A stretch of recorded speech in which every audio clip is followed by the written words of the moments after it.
ఎవరైతే ఈ new invest చేస్తున్నారో ఈ మ్యూచువల్ ఫండ్స్‌లో అలాంటి వాళ్ళు ఇలాంటి మార్కెట్ కరెక్షన్ అనేది చూడలేదండి ముందెప్పుడు.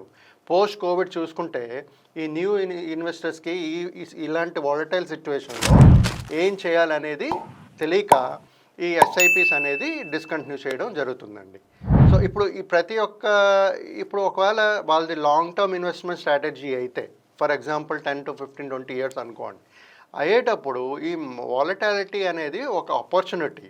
వాళ్ళకి ఎప్పుడైతే ఈ ఆపర్చునిటీ దొరికేటప్పుడు వాళ్ళ సిప్ అనేది కంటిన్యూ చేయాలి.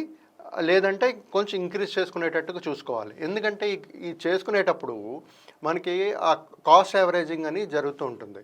ఎప్పుడైతే మార్కెట్ పడుతుందో మనకి ఎన్ఐవి తగ్గుతూ ఉంటుందో మన నంబర్ ఆఫ్ యూనిట్స్ అనేది ఎక్కువ కొంటుంటాం. ఎక్కువ కొనేటప్పుడు మార్కెట్ ఎప్పుడైతే వాలటాలిటీ టైం అయిపోయిన తర్వాత రికవరీ ఫేజ్లో ఉంటుందో అప్పుడు మన రిటర్న్స్ అనేది కూడా మంచిగా జనరేట్ అవుతూ ఉంటుంది. సార్ ఇప్పుడు ఈ పోస్ట్ కోవిడ్ తర్వాత ఇలాంటి వాలటైల్ ఇంతవరకు చూడలేదు.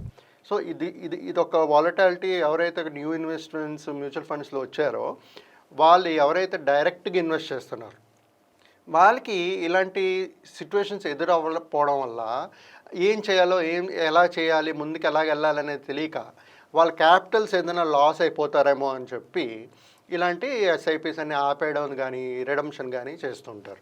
ఇలాంటి సిట్యుయేషన్లో ఈవెన్ హెచ్ఐఎన్ఎల్ హై నెట్వర్క్ ఇన్వెస్టర్స్ కూడా ఏం చేస్తుంటారంటే వాళ్ళ పెట్టుబడిని ఒక సేఫ్ అసెట్స్ లైక్ ఎఫ్డీలో కానీ లేకపోతే డెప్ట్ ఫండ్స్లో కానీ క్రమబద్ధంగా మారుస్తూ ఉంటారు, లేకపోతే రిడమ్షన్ చేసేస్తూ ఉంటారు.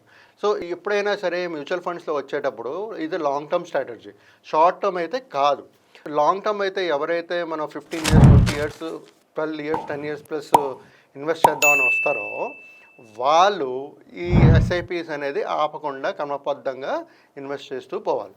చేసేటప్పుడు ఏమవుతుందంటే వాళ్ళ వెల్త్ ఎప్పుడైతే మార్కెట్ రికవరీ అవుతుందో వాళ్ళ వెల్త్ అనేది క్రియేట్ అవుతుంది.